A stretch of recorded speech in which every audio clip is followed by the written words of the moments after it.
Those of you that know me know that I've had a faithful companion for the last 18 years, going on 18 years, by the name of JJ.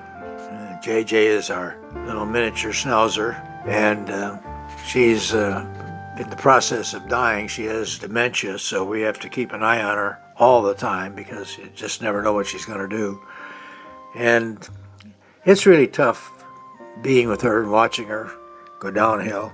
And, and not only is it really hard on us emotionally, psychologically as well, because at the ripe old age of 89, I can identify with her. As a matter of fact, when we got her, I told her, I said, okay, this is the deal. The deal is I go before you do. Because when Baby, our first schnauzer, died, I'm telling you, that really, really hit me hard. And I didn't want to go through that again. And so here I am going through it again. So, you think about life and you think about what's going on here, The fact is, it's really easy to get depressed and to get all wrapped up in maudlin thoughts. But the fact is that today is the first day of the rest of our life. So we really do have opportunities still in front of us. I don't care how old we are, We have opportunities in front of us. JJ loves getting up in her chair with us at night, watching television. She cuddles up to Mom or me, and she's really, really happy. She really is. So she enjoys this day of her life. So I'm really glad for that. As long as she can, I'm telling you, she's going to stick around. People say, well, why don't you put her down? Well, I mean, why do we have these nice words, put it down? Why don't you say, why don't we kill her? Because that's what we'd be doing. And I'm just not going to do that. So at least not until, if she's in pain or if it would be a kindest thing to do, then we would do it. But that's not the case now. So anyway, get back to my topic. Today is the first day of the rest of our life. I really do believe that God has a plan for us. I don't think anything happens by accident. I just don't. I think we get inspiration, we get thoughts, we get things that come to us out of nowhere. And I just don't think that's an accident. I don't think that's just, some psychic phenomena that's taking place. I think there's a reason for it. And what our job is to be still and be quiet and listen and try to understand what those thoughts are and what the reason for them. And I don't think we do that necessarily with our head. I don't think it's a logical thing. I think it's something where we have to just really we have to be really focused on our inner self, our whole inner self, and just let the wisdom that's in us come out, because it's there. As you know, I'm a big, firm believer in the Holy Spirit.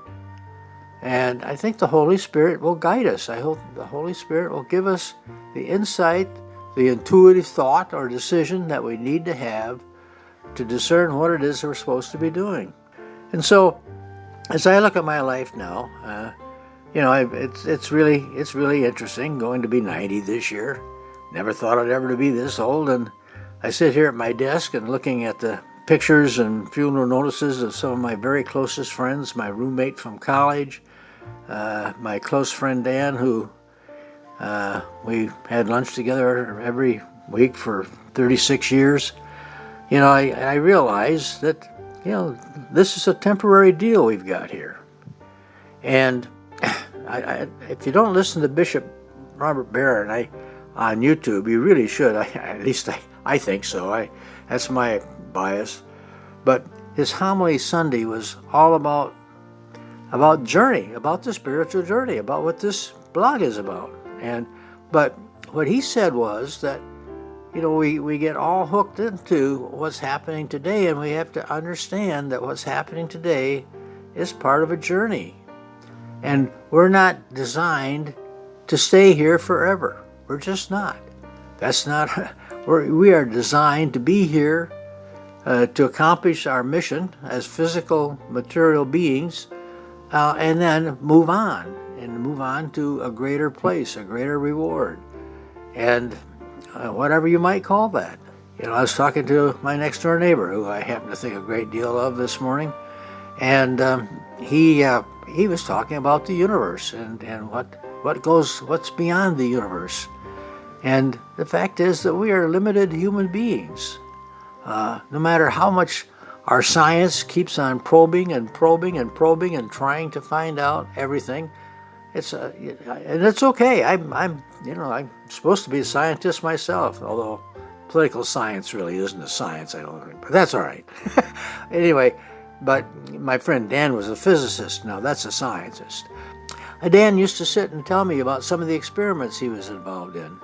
And, they were funded by the university. And why? Well, because they were exploring unknown things. They were exploring things. We happen to have one of the largest magnetic resonators or colliders or whatever they're called in the world, right here in Tallahassee, Florida. And people use this tremendous instrument to explore the subatomic world, this tiniest little world, quarks and all that stuff.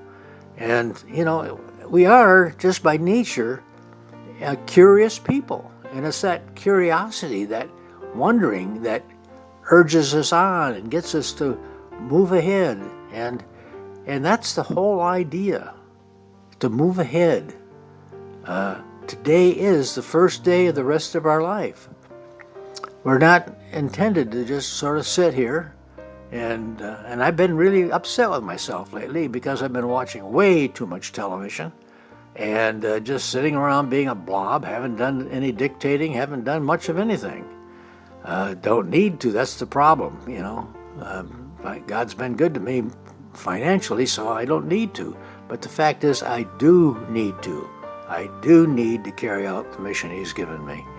So I hope in your life, and you sit there and maybe think about things like this, you do look at this being the first day of the rest of your life, and the opportunities and the challenges that lie ahead of you, and the joy and the excitement and discoveries and all kinds of things that still lie ahead of you. Because that's life. Looking ahead, being excited, loving the life that God's given us. So I hope this is helpful to you folks. I just felt I need to talk about it.